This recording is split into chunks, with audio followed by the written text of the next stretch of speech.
भैया क्रोएशिया जाएगा। Croatia Croatia Europe देश है। वहाँ पर कारपेंटर के जरूरत बा। कारपेंटर उ वाला कारपेंटर चाहिए जवन होम डेकोरेशन का काम जानत होगा। होम डेकोरेशन में मतलब कि बेड बनाए को, कुर्सी बनाए को, टेबल बनाए को, खिड़की दरवाजा बनाए को लकड़ी के। तो 10 आदमी के जरूरत बा और एगो सीएनसी ऑपरेटर के जरूरत बा। वह लकड़िया वाला विभाग के सीएनसी ऑपरेटर होखे।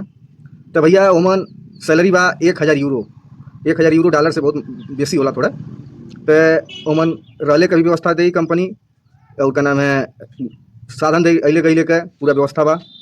और ई कोनो ऑफिस और एजेंट वाला सिस्टम से नहीं जाएगा, न कोनो ऑफिस से बा न कोनो एजेंट से बा। ई डायरेक्ट क्रोएशिया में एक ठो मित्र हमें हमार वह मैसेज कैले रहा है कि प्रिंस बाबू 10 ठो इतनी चाहिए कारपेंटर। तो हम कहनी भैया हम वीडियो बना के डाल सकी ना, केहू अगर पसंद होई तो जाई चाहे चल जाई।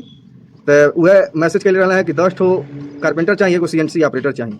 तो भैया केहू होई तो हमारे नंबर पर संपर्क करी, चाहे हम डायरेक्ट उन्हीं के नंबर दे दें भैया के, क्रोएशिया में बाड़े, उन्हीं से बात करी, वो अपन चल जाई। एक पहले हम 2 गो ड्राइवर के वहाँ भेजले रही, बहुत बढ़िया काम हो गई। हमारे उनसे कोनो आमनी सामना मुलाकात नहीं है, फेसबुक के माध्यम से, सोशल मीडिया के माध्यम से हमारे काम देख के हमारे लगे खुद फोन कैले रहे हैं कि प्रिंस बाबू आप बहुत अच्छा कार्य कर रहे हैं, तो आप ऐसा करिए कि हम भी आदमी को मंगवाते हैं, सस्ते कुछ पैसा लेते हैं, जैसे 2 लाख 3 लाख जैसा देश हो जैसा पैसा। यूरोप का मतलब 2 लाख के नीचे कोई बात नहीं होता है।